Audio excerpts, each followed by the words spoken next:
அஷ்ரப் ஞாபகார்த்த வைத்தியசாலையில் 34 வாரங்கள் பூர்த்தியடையாத நிலையில் ஒரே பிரசவத்தில் 3 குழந்தைகள் பிறந்துள்ளனர். சமாந்துறை செந்நெல் கிராமத்தைச் சேர்ந்த திருமதி இன்ஷாத் பானு கல்முனை அமைந்துள்ள அஷ்ரப் ஞாபகார்த்த வைத்தியசாலையில் ஒரே தடவையில் 34 வாரங்கள் பூர்த்தியடையாத நிலையில் 3 ஆண் குழந்தைகளை பெற்றெடுத்துள்ளார். இந்த அரிய மற்றும் சிறப்பான பிரசவம் மகப்பேற்று விசேட வைத்திய நிபுணர் HM ரசீன் முகமது மற்றும் சிறுபிள்ளை வைத்திய நிபுணர் PM அர்ஷாத் அகமட் ஆகியோரின் தலைமையிலான மருத்துவ குழுவினரால் வெற்றிகரமாக மேற்கொள்ளப்பட்டது. பிறந்த 3 ஆண் குழந்தைகளும் நலமாக உள்ளதுடன் தாயாரும் நல்ல உடல் நிலையுடன் இருப்பதாக வைத்தியசாலை நிர்வாகம் தெரிவித்துள்ளது.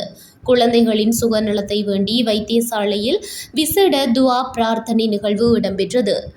இதில் மகப்பேற்று விசேட வைத்திய நிபுணர் HM ரசீன் முகமது, சிறுபிள்ளை வைத்திய நிபுணர் PM அர்ஷாத் அகமட், திட்டமிடல் வைத்திய அதிகாரி MM தாசிம், தர முகாமைத்துவ வைத்திய அதிகாரி KLM ரைஸ், வைத்தியர்கள், தாதிய மேற்பார்வையாளர், தாதியர்கள், மருத்துவ தாது மற்றும் சுகாதார சேவை உதவியாளர்கள் உள்ளிட்ட பலரும் கலந்து கொண்டனர். நிகழ்வின் நிறைவில் சிறுபிள்ளை வைத்திய நிபுணர் PM அர்ஷாத் அகமட் தலைமையிலான குழுவினர் குழந்தைகளுக்கு பரிசுகள் வழங்கி கௌரவித்தனர்.